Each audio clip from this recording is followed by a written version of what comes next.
Assalamualaikum Bre, selamat datang kembali di Guru Gembel Channel. Tahun 2019 dibangunlah di Gresik sebuah patung Gajah Mungkur yang katanya adalah sebuah pembaruan dari patung gajah yang sebelumnya sudah ada yang dibuat oleh orang-orang Belanda di zaman kolonial.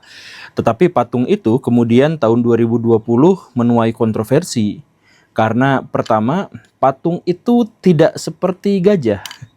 Tidak ada kupingnya, tidak ada matanya, abstrak sepenuhnya. Yang kedua, patung itu anggarannya 900 juta rupiah. Nyaris 1 miliar hanya untuk patung segede gitu. Dan perlengkapan-perlengkapan di sekitarnya. Ini menuai kontroversi. Dan kemudian terakhir-akhir tahun 2025 sekarang, patung itu sudah retak dan sudah ada kerusakan. Padahal patung itu yang didanai 900 juta rupiah itu kan tidak mendapatkan beban, tidak dilindas mobil misalkan, atau tidak digelayutin bocil misalkan.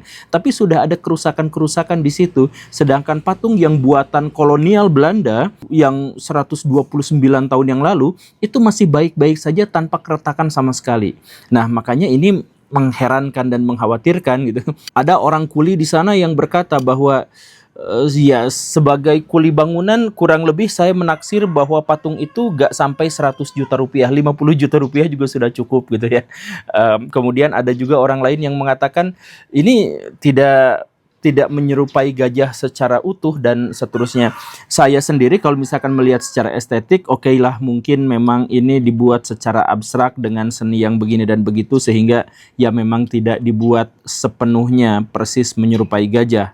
Tetapi yang saya perhatikan itu adalah bentuk tubuhnya. Yang bentuk tubuh itu disebutnya sebagai gajah mungkur, tapi itu mamut. Itu bukan gajah, itu mamut. Jadi alih-alih pejabat itu berpikir tentang membangun tugu yang sesuai dengan hewan lokal orang Jawa, yaitu gajah Asia atau gajah Jawa, mereka malah mematungnya mamut gitu. Ya, tapi di luar berbagai kontroversi yang ada, saya ingin menjelaskan bahwa itu bukan satu-satunya patung yang kontroversial. Tapi ada banyak sekali tugu, monumen, gapura, patung di Indonesia yang sangat mencurigakan. Kita simak satu-satu misalkan ya. Baraya tentu saja dulu masih ingat di Jakarta ada instalasi getah-getih patung dari bambu yang habis 500 miliar rupiah. Tapi hanya digunakan ya hanya pada waktu itu saja karena terbuat dari bambu ya tentu saja menjadi cepat rusak. Itu habisnya sampai 500 miliar rupiah. Kemudian kita lihat Tugu Kura-Kura yang ada di Jawa Barat Sukabumi itu tembus 15 miliar rupiah. Ya kan sama ini itunya gitu ya. Tapi pas dicek ya kura-kuranya rusak parah karena terbuat dari kardus. Halo, kenapa bisa seperti itu ya? Kan ini mah harganya sebenarnya 30 juta rupiah pembangunan patungnya doang gitu. Ya 30 juta rupiah juga nggak mungkin terbuat dari kardus Baraya. Kemudian ada lagi Tugu Integritas di Pekanbaru. Nah ini lucu. Tugu Integritas di Pekanbaru itu dibuat sebagai tugu anti korupsi. Tapi dikorupsi, yang menghabiskan anggaran sampai 1,2 miliar rupiah. Kemudian ada Gapura Kendari Toron Nipa. Nah ini menghabiskan 32 miliar rupiah. Gapura besar. Tapi bukan terbuat dari batu bata, tidak terbuat dari benda-benda keras, tapi terbuat dari GRC dengan kerangka baja yang sangat minim. Jadi digetok sedikit jebol. Luar biasanya pemerintahnya malah marah-marah terhadap siapa yang menggetok Gapura ini, padahal mahal. Ya kalau misalkan 32 miliar tapi dibuat pakai GRC mah itu keterlaluan Baraya. Tapi itu yang terjadi. Kemudian Tugu Pesut Samarinda itu menghabiskan anggaran sampai 1,1 miliar rupiah. Ini lebih mirip cacing besar Alaska sebenarnya daripada pesut. Saya nggak tahu lah, saya bukan orang seni, tapi iya tetap aja itu mencurigakan. Kemudian ini yang lebih ironi lagi, patung Yesus di Jayapura itu menghabiskan anggaran sampai 14 miliar rupiah. Dan diduga korupsi, ada markup di situ. Patung Yesus dikorupsi juga, astagfirullah. Kemudian Tugu Bulan Sabit di Kutai Timur ya, itu 2,5 miliar. Tapi kalau lihatnya itu bukan Tugu Bulangan Sabit sepertinya ya, itu Tugu helm. Helm full face ya, kayak gitu ya. Itu mencurigakan. Kemudian ada Tugu Kartonyono di Ngawi, 3,1 miliar hanya untuk gading-gading yang dijejer-jejer seperti itu. Kemudian ada Tugu Anak Melinjo di Aceh. Ya, bentuknya seperti melinjo dan harganya 6,7 miliar rupiah. Dan kemudian ada Gapura Uin Lampung. Itu gapura doang itu sampai 3,7 miliar rupiah. Saya dalam hal ini agak speechless untuk memberikan penjelasan kepada Baraya bagaimana cara yang paling enak untuk mewakili keresahan dan kemarahan saya. Jadi maksudnya begini Baraya, korupsi di Indonesia, markup di Indonesia atau proyek-proyek siluman di Indonesia itu sudah ada di level dewa banget gitu. Jadi tugu-tugu yang mensimbolisasikan kemanusiaan dikorupsi. Tugu-tugu yang mensimbolisasikan agama-agama itu juga dikorupsi. Tugu yang mensimbolkan berhala-berhala, yaitu berarti pemujaan terhadap setan atau hal yang semacam itu juga dikorupsi. Jadi terhadap Tuhan dia berdosa, terhadap manusia dia berdosa, terhadap setan pun dia berdosa. Mau dihukum sama Tuhan, diserahin sama setan, setannya juga geleng-geleng gak mau ini. Jadi semua hal, mau itu atas nama Tuhan, mau atas nama setan, mau atas nama kemanusiaan, bahkan atas nama korupsi sendiri itu juga dikorupsi. Nah itu level kecerdasan dan kreativitas masyarakat Indonesia terkait dengan korupsi gitu. Tapi kita khususkan saja terkait dengan tugu-tugu yang sangat kontroversial dan aneh ini ya. Jadi kenapa sih mereka harus bikin tugu? Ya karena tugu itu apalagi dibalut dengan ini karya seni gitu, itu adalah salah satu cara korupsi yang paling licin dan paling menyenangkan. Kenapa bisa seperti itu? Pertama, karena tugu-tugu itu diatasnamakan karya seni. Kalau misalkan diatasnamakan karya seni, maka kita bisa memarkup anggaran sampai berapapun dengan atas nama karya seni. Baraya misalkan yang gini, ini saya beli itu Rp25.000. Tapi kalau misalkan ini dilelang di galeri seni, ini bisa sampai 2,5 triliun rupiah gitu ya. Tergantung nilai sejarahnya yang diulik bagaimana, tergantung begitu banyak alasan-alasan yang sangat subjektif dan alasan-alasan yang sangat abstrak itu untuk barang seni. Jadi kalau misalkan Baraya mau korupsi, Baraya silahkan korupsi di urusan-urusan seni. Bikin tugu yang ya anggarannya paling cuma 20 juta, 30 juta, tapi Baraya bisa markup sampai 100 juta rupiah, sampai 1 miliar rupiah itu bisa. Tinggal kong kali kong sama seniman ngakunya segini ya, kamu dibayar segini, tapi nanti hasilnya kita bagi 2, hasilnya kita bagi 3, dan sebagainya. Nah, modus-modus seperti ini adalah modus yang sangat licin dan menyenangkan. Karena sekali lagi ya, ketika disidik nanti orang-orang nggak akan ada yang bisa kena delik gitu. Karena ini kan adalah seni gitu ya, butuh imajinasi. Nah, itu seperti itu yang pertama. Kemudian yang kedua, ini juga adalah penegasan bahwa pejabat-pejabat kita, ya tidak semua ya, saya tuh capek sebenarnya harus disclaimer tidak semua atau oknum gitu ya, tapi gak apa-apa lah.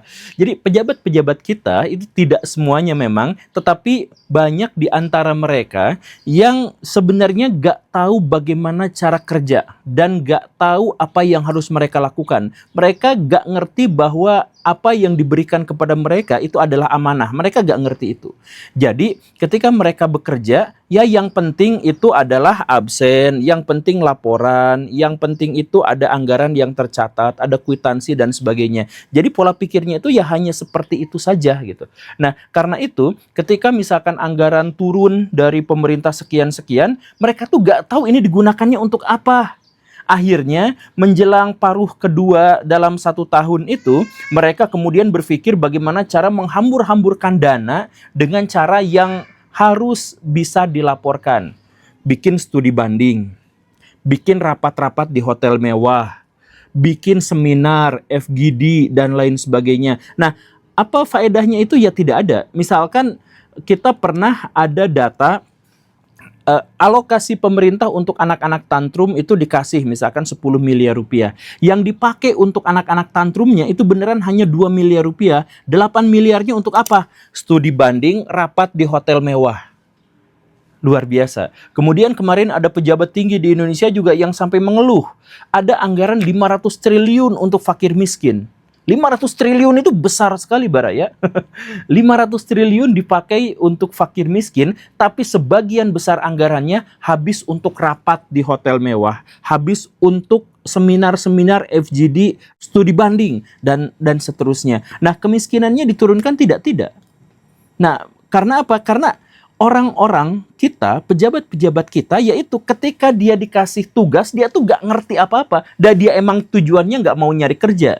Tujuannya jadi birokrat, tujuannya jadi PNS adalah gimana caranya dia masuk zona nyaman, sehingga kerja nggak kerja, masuk nggak masuk, dia mendapatkan gaji dan tunjangan serta pensiun. Itu saja, orientasinya tuh seperti itu. Sehingga ketika dikasih amanah, mereka nggak ngerti apa-apa. Makanya silahkan Baraya tanya kepada pengusaha-pengusaha hotel yang paling tajir melintir, misalkan 40% dari konsumen hotel-hotel mewah di Indonesia itu adalah birokrat-birokrat yang rapat.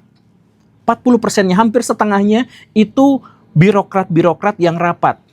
Jadi kalau misalkan birokratnya nggak rapat, itu hotel-hotel itu bisa bangkrut, Baraya. Ya seperti itu. Karena apa? Ya lagi-lagi mereka tuh yang nyusun laporannya, mereka tuh yang nyusun proposalnya, diajukan kepada pemerintah. Ini segini. Mereka harus laporkan sebanyak-banyaknya anggaran yang dibutuhkan. Tapi mereka tuh sebenarnya nggak ngerti apa-apa, nggak tahu apa-apa tugasnya, mereka tuh nggak tahu. Jadi kalau misalkan Baraya pernah kerja sama dengan pemerintah, dengan birokrat, Baraya akan ngerti betul bahwa mereka tuh nggak tahu apa-apa tentang tugas yang harus diemban oleh mereka gitu. Makanya saya mohon maaf ya, ini mah bukan pembenaran gitu. Tapi kalau misalkan negara ini dikuasai oleh mafia, kenapa bisa seperti itu? Ya karena ketika pemimpin-pemimpin itu ngasih tugas sama bawahan, itu gak dikerjain atau mereka gak ngerti. Jadi kadang-kadang kasihin aja ke mafia, ya mafia walaupun minta gajinya lebih gede, tapi dikerjain gitu. Daripada ke birokrat-birokrat yang gak ngerti apa-apa dan gak tahu apa-apa. Makanya salah satu yang dikeluhkan oleh kementerian itu terkait dengan kinerja itu ada 4 jenis. Yang pertama itu adalah overspending, belanja yang melebihi kebutuhan, kemudian misspending, belanja yang tidak sesuai dengan kebutuhan, kemudian underspending, belanja yang tidak terlaksana, kemudian fraud spending, belanja yang dikorupsi. Jadi belanja yang dijadikan alat penipuan gitu. Dan ini umum terjadi di Indonesia.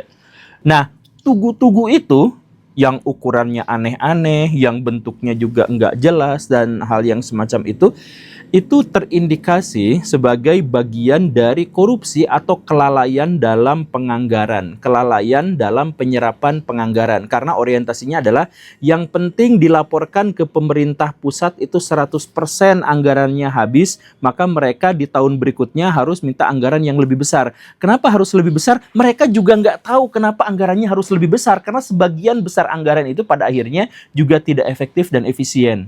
Jadi tugu itu digunakan untuk menutupi kejahatan mereka dan kebodohan mereka dalam mengelola anggaran.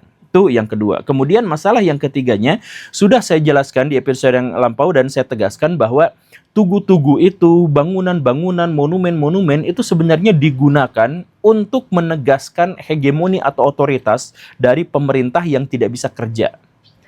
Kan rumusan sederhananya begini Baraya, yang juga pernah saya jelaskan ya. Masyarakat bernalar tinggi itu tidak fokus pada bukti-bukti material, tidak fokus pada peradaban-peradaban berupa bentuk dan wujud.